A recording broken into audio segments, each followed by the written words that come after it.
이제는 새로운 단계로 진입합니다. 그게 지천명입니다. 50이 되니까 천과 명을 알았다. 천명을 알았다. 두 가지로 쓰입니다. 근데 저는 천과 명을 알았다. 첫째, 그 중에서 천명을 알았다. 이렇게 해석합니다. 여기까지는 뭐냐? 불호까지는 인간의 문제가 해결한 겁니다. 인간의 문제. 근데 우리 인간은 인간만으로 삽니까? 여기서부터 불호까지는 자유의지의 문제로 살 수 있다. 자유의지가 강조됩니다. 근데 이 지천명부터는 인간만으로 못 산다. 인간 외에 그 무엇이 있다. 또 다른 세계가 있다. 그 다음에 내가 어찌할 수 없는 세계가 있다. 천과 어찌할 수 없는 그 두 세계를 아는 게 지천명인 것 같습니다. 사람이 불옥으로 사는 사람과 지천명으로 사는 사람하고 하늘과 땅 차이입니다. 불옥으로 사는 사람은 멋쟁입니다. 거침없습니다. 오뚝입니다. 근데 지천명을 모르면 힘이 느려집니다. 진정 겸손하지 못합니다. 근데 이런 앞에 것이 없이 지천명 해버린다. 천명을 한다. 숙명론에 빠져버려요. 이미 다 정해졌어. 내가 할 것이 없어. 이렇게 빠져버려요. 이게 반드시 지학, 이 불옥이 전제된 다음에 지명이 돼야 돼. 그래야 두 세계를 합니다. 그러면 이제 첫 번째 하는 것처럼 이 천은 아까 말씀한 대로 자유의 세계, 하면 되는 세계. 명은 할 수 없는 세계. 이 두 세계를 알아야 인간이 천능인간. 근데 전반전은 지천만 하는 거예요. 지천. 근데 이런 고생 속에서 드디어 지명까지 된 거죠. 이제 성숙의 극치가 된 겁니다. 할 수 있는 것과 할 수 없는 것, 해도 되는 세계와 해서는 안 되는 세계를 따라가요. 지천. 그럼 인생사가 수월하죠. 저런 분한테 스트레스가 어떻겠습니까? 일단 단답으로 말하겠습니다. 스트레스가 있다 없다. 만약 있다 하면 오래 간다 짧다. 강도가 강하다 약하다. 그렇습니다. 예를 하나 들어드리겠습니다. 이제 뜻이 이루어지지 않기 때문에 58세부터 13년간 돌아다닙니다. 좋게 말하면 유학에서는 천안천하다. 수레를 타고 천하를 돌아다니면서 우리가 이렇게 살아야 되지 않겠냐. 이걸 설파했다고 이렇게 말합니다. 근데 그 동시대에 한 사람이 공자를 이렇게 비꼽니다. 상가지구라. 상가집계가 바로 공자를 지칭한 말입니다.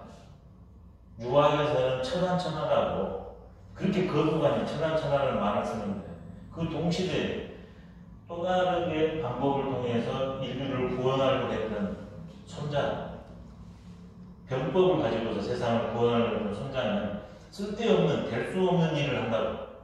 그래서 상가집 개라고 먹을 거리가 없으니까 또 어디에 가서 말을 해야 되잖아요. 근데 상가집 가냐고 그러면 그게 동시에 다 해결이 됩니다. 그래서 상가집 개처럼 그런 데만 쫓아다니면서 한다고 그렇게 비난을 해요. 공자죠. 근데 이렇게 돌아가다가 양북경에서 일주일 동안 오도가도 못하게 됩니다. 그때 공자 제자 중에서는 힘쓰는 사람도 있었거든요. 근데 공자를 만나서 완전히 바뀌어버립니다. 그분이 돌아가시면서 선비는 죽을 때 의관을 정제하고 죽어야 된다고. 그 전쟁 역전모의 하는데 뛰어들어가거든요. 그래서 죽을 때 가뿐히 이렇게 흐트러지고 옷이 아니니까 그걸 딱 하고 박근을 메고서 죽은 사람이에요. 예전에는 주먹 세는 사람이에요. 그 사람이 일주일간 굶으니까 그러면 젊은 사람도 쓰러져서 일어나지 못하는데 공자는 검은 거를 타고 있어요. 화가 나가지고 군자한테 이런 궁한 급박한 상황이 있습니까? 배웠다고 이렇게 말해요. 예전 같았으면 공자를 죽인다고 본때를 보인다고 찾아갔었는데 군자한테도 이런 시련이 있습니까? 그때 공자가 이런 답을 합니다. 군자는 공이다. 군자다운 삶은 원래부터 궁한 법이에요. 궁할수록 굳건한 게 군자다. 소인은 궁사라만 하는 소인은 궁하면 안 할 일을 해버린다. 할 일을 안 해버린다. 근데 군자는 궁할수록 할 일을 하고 안 할 일은 안 한다.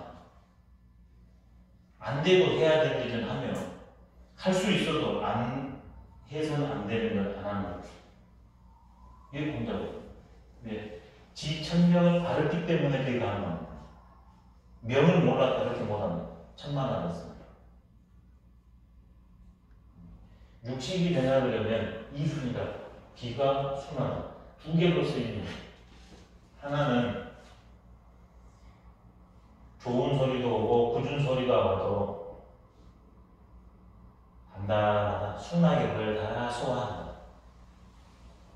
두 번째는 60분도 되니까 이제 인간의 문제와 천과 명을 알아버렸잖아요. 그러니까는 어떤 물음이 오르려도 전부 알아버린다. 두 가지 해석이 있습니다. 어떤 게 더 좋은 것 같습니까? 들으면 다 알아버린다. 아니면 어떤 좋은 소리가 굳은 일이 오는 간에 담담한 것 되지 않는다. 그게 더 좋은 것 같습니다. 알미 행까지 가잖아요. 이제 마지막에 이분이 73세에 돌아가십니다. 그 시절에. 오래 사셨습니다. 장수의 비결입니다. 근데 그것을 종신이라고 합니다. 내 마음이 하고자 하는 대로 합니다. 근데 법도를 지나잖아요. 종신. 마음이 하고자 하는데 그걸 못하면 어떡합니까? 그게 바로 스트레스, 그게 마음병의 근원입니다. 연세 드시면 드실수록 마음대로 합니까? 마음대로 못합니다. 근데 공자는 연세 드시면 드실수록 내 인생을 내 마음대로 보여야 돼요. 정말 귀한 삶의 태도입니다. 여기 계신 분들은 이 공부를 했기 때문에 이제 연세 드실수록 내 마음대로 하실 겁니다. 근데 멋대로는 아닙니다. 내 마음대로와 멋대로는 하늘과 땅 차이입니다. 그렇게 열악한 환경에서 태어나고 열악한 삶을 사셨는데 이렇게 해마다 성숙을 해가지고 이분이 돌아가셨을 때는 주변의 사람들, 나라에서도 애도의 정이 그치지가 않습니다. 배움의 힘입니다. 그 다음에 화룡 전쟁을 하셨기 때문에 향원 입청의 삶을 사셨기 때문에 지금도 공자를 이렇게 추승하고 따르고 공부하는 사람이 있습니다. 저도 그런 사람 중에 한 명입니다. 물론 저는 첫 4대 성인을 다 같이 공부합니다. 근데 제일 처음에는 공자를 통해서 발을 들였습니다. 오늘 여기까지 하고 김영석 교수까지 준비를 했는데 시간이 그러면 지나버리기 때문에 그까지 못 할 것 같습니다. 김영석 선생님이 하시는 인생 100세를 살아보는 동영상이 있습니다. 그걸 보시면 아주 좋은 것 같습니다. 그분이 김형석이라고 연세대 철학과 교수 출신입니다. 정말 배울 것이 많습니다.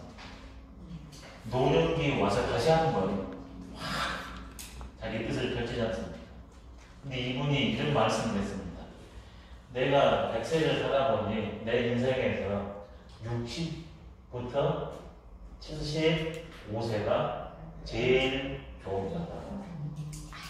여기 이제 딱 해당되는 것입니다. 정말 그 감동적입니다. 꼭 인생 100세를 살아보니 그걸 봤으면 좋겠습니다. 그 동영상이 하나가 딱 있거든요. 한 20여 분짜리로 아주 압축돼가지고 정말 좋습니다.